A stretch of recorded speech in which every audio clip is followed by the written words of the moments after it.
Pension കൊടുക്കാൻ പോലും കാശില്ലാത്ത സർക്കാർ.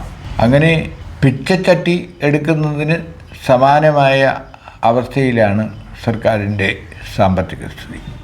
ഈ അവസ്ഥയിൽ നമ്മുടെ ധനകാര്യ വകുപ്പ് മന്ത്രി ഒരു ദിവസം മെഡിക്കൽ കോളേജ് ആശുപത്രിയിൽ ചികിത്സയിൽ കഴിഞ്ഞു. ഒരു ദിവസത്തെ ചികിത്സയ്ക്ക് അദ്ദേഹം ചിലവാക്കിയ തുക 1,91,601 രൂപയാണ്.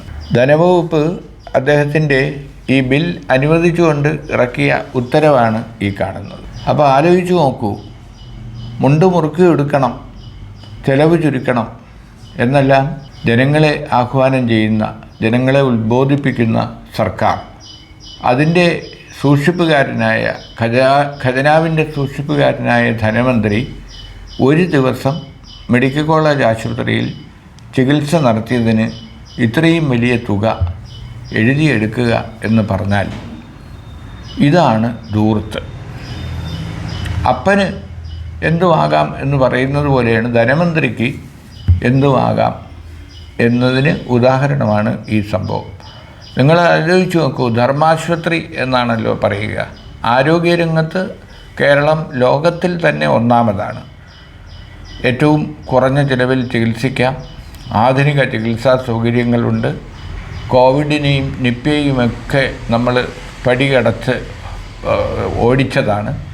അപ്പോൾ അങ്ങനെ വളരെ അഭിമാനപൂർവ്വം നമ്മുടെ ആരോഗ്യരംഗമാണ് ലോകത്തിന്, രാജ്യത്തിന് മാതൃക എന്ന് പറയുന്ന കേരളത്തിൽ ഇതാണോ മെഡിക്കൽ കോളേജിൽ ഒരു രോഗി പോയാൽ ഒരു ദിവസത്തെ ചിലവ് ഇതാണെങ്കിൽ എങ്ങനെ നമ്മുടെ സർക്കാർ ആശുപത്രികൾ ധർമാശുപത്രി അല്ലെങ്കിൽ സേവനം നടത്തുന്ന ആശുപത്രികൾ എന്ന് പറയാനാവും? സംസ്ഥാനം ഭരിക്കുന്ന ധനമന്ത്രിക്ക് പോലും ഇത്രയും വലിയ ബില്ലാണ് നൽകുന്നതെങ്കിൽ ഇത് തീവെട്ടിക്കൊള്ളയാണ്. ഇത് ആരോഗ്യമന്ത്രി വീണ ജോർജ് പരിശോധിക്കേണ്ടതാണ്. കാരണം ഇത്രയും വിലയേറിയ ചികിത്സയാണ് നമ്മുടെ സർക്കാർ ആശുപത്രികളിൽ നൽകുന്നതെങ്കിൽ പാവപ്പെട്ടവൻ്റെ കാര്യം എന്തായിരിക്കും? അതല്ല, ഇത്രയും വലിയ ഗുരുതരമായ ഒരു രോഗം ധനമന്ത്രിക്കുണ്ടോ എങ്കിൽ അതും അറിയാൻ കേരളത്തിലെ ജനങ്ങൾക്ക് ആഗ്രഹമുണ്ടാവും. അത്രയ്ക്ക് വലിയൊരു ചികിത്സയാണോ അദ്ദേഹം ഒറ്റ ദിവസം കൊണ്ട് അവിടെ നടത്തിയത്?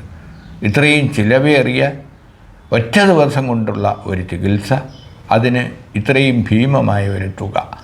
എന്തായാലും ഇതിനെക്കുറിച്ച് വിശദീകരിക്കാനുള്ള ബാധ്യത ധനമന്ത്രിക്കും മുഖ്യമന്ത്രിക്കും ആരോഗ്യമന്ത്രിക്കും ഉണ്ട് എന്ന് ഓർമ്മപ്പെടുത്തുകയാണ്.